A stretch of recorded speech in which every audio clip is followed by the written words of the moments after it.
Well, hello again, everyone. I thought I'd try another one of these, this time obviously in a slightly different surrounding. Today I'm in my office where I do most of my writing, and I thought I would talk to you today about discouragement. I once heard a speaker say, "Preach to the brokenhearted and you'll always have an audience, because there's one in every pew." And I know that's true, and that's been part of the human condition from the very beginning. Recently, I've been reading in the book of Exodus in my personal quiet time, and I came across something I hadn't seen before. And I knew the story of Exodus, and you do as well.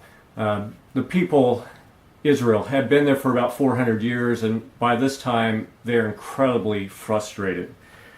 They've been living for generations as slaves, and they were so discouraged that they thought God had forgotten them. We have the privilege of reading the scripture. We know the story. We know the end from the beginning. So we know, for instance, in Exodus 3:7, we know that God saw their misery.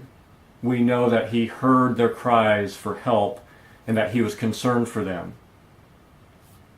But in the midst of their struggles, all they could see was harsh treatment and slavery. God had been silent for so long, they thought they had been forgotten by Him. And even when He was about to work in miraculous ways, they weren't ready for it.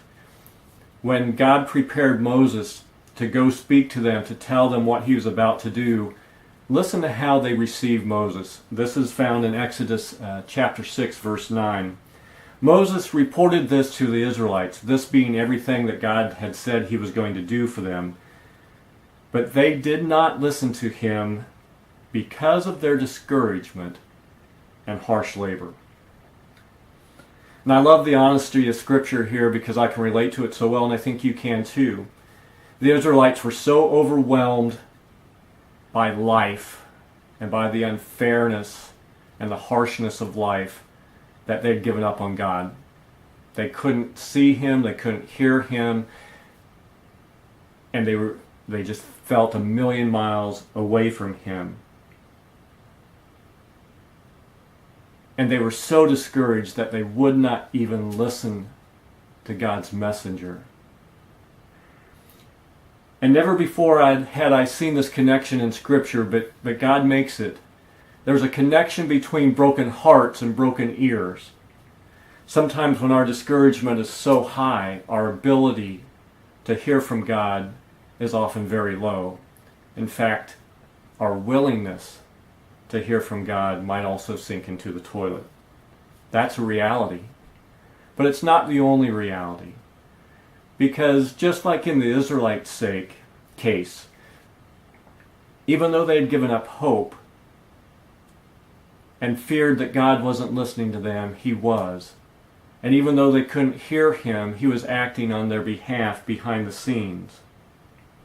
And friends, that God is still our God today. And even if you're so discouraged by your current circumstances and you feel terribly distant from Him,